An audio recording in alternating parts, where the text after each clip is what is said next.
이번 시간에는 미국 연방 학자금 대출 유예 기간이 종료됨에 따라 소파이 사업에 어떠한 영향을 미칠 것인지에 대해서 알아보겠습니다. 얼마 전 바이든 대통령이 연방 학자금 대출 부채 탕감 계획과 학자금 대출 지급 유예 기간을 22년 12월 말로 종료한다고 발표했습니다.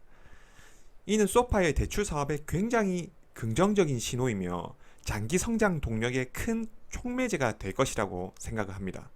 왜 그렇게 생각을 하는지 하나씩 알아보겠습니다. 다들 아시다시피 소파이는 학자금 대출 리파이낸싱 사업으로 출발한 회사입니다. 설립 이후 학자금 대출 리파이낸싱은 주요 성장 동력이었고 22년 2분기 말 학자금 대출 잔액은 32억 5천만 달러로 전체 대출 포트폴리오의 40%를 차지합니다. 그럼 학자금 대출이 규모가 얼마나 되길래 이렇게 시끄러운가? 현재 추정되는 연방 학자금 대출 규모는 1조 6천억 달러 수준입니다. 한화로 2천조 원 넘습니다. 엄청 큰 규모죠. 한국의 학자금 대출 시장과는 자체가 다릅니다. 미국은 모기지 대출 규모 다음으로 큰 시장입니다. 그리고 미국의 사립대의 경우 학비가 갈수록 치솟고 있기 때문에 부담해야 하는 학자금 대출의 규모도 갈수록 커지고 있습니다. 이 표를 보면 25세 이상이 되는 한 가구당 학자금 대출 규모가 19년도에 42,000불 가량이었습니다. 지금은 훨씬 더 커져 있겠죠. 그리고 학자금 대출은 장기 대출입니다. 일반적으로 학교를 졸업하고 취업을 한 후 학자금 대출을 분할 상환하게 됩니다. 소득이 발생하면 갚아 나가야 하기 때문에 모기지 대출과 더불어 장기간 소득 기간에 따라 상환을 하게 됩니다. 코로나 시기 연방 학자금 대출 지급 기간을 유예한 건 연방 정부에서 학업 성취 목적으로 한 재정 보조금의 성격이기 때문입니다. 그리고 이 학자금 대출은 전반적인 락다운으로 국민들의 소득이 불확실한 상황에서 지속적으로 금융 비용을 증가시키니 가처분 소득 감소가 우려되어 소비 촉진을 위해 일시적으로 유예한 것이었습니다. 이 바이든 대통령의 학자금 대출 탕감 계획은 3,300억 달러에 달한다고 합니다. 이 수치가 정확한다면 갚아야 할 연방 학자금 대출이 여전히 1조 2,700억 달러에 달합니다. 학자금 대출 리파이낸싱은 한마디로 금리가 비싼 연방 학자금 대출을 더 낮은 금리인 개인 대출로 갈아탄다는 말입니다. 우리가 흔히 은행 대출 갈아타는 것과 똑같습니다. 이 소파이에서 대학생들에게 연방 학자금 대출을 해준 게 아닙니다.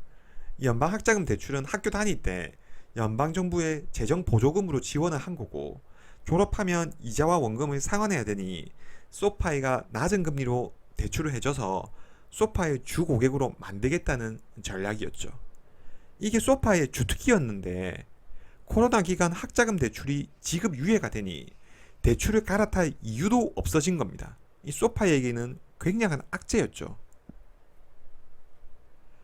이런 상황에도 불구하고 소파이는 코로나 기간 동안 굉장히 양호한 실적을 달성했고 장기적인 성장 동력을 하나씩 만들어 갔습니다.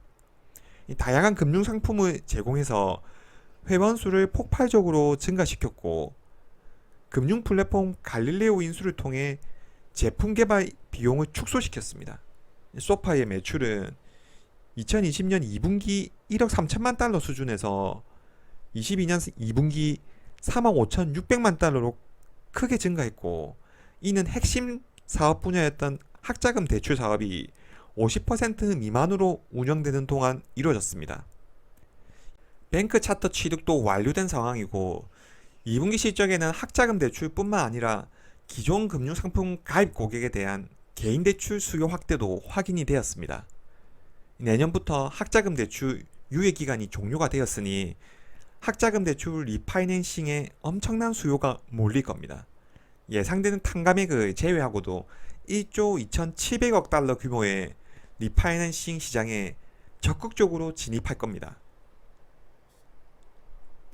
최근 미국 금리도 급격히 상승하여 학자금 대출 보유한 채무자에게는 엄청난 부담으로 다가올 겁니다.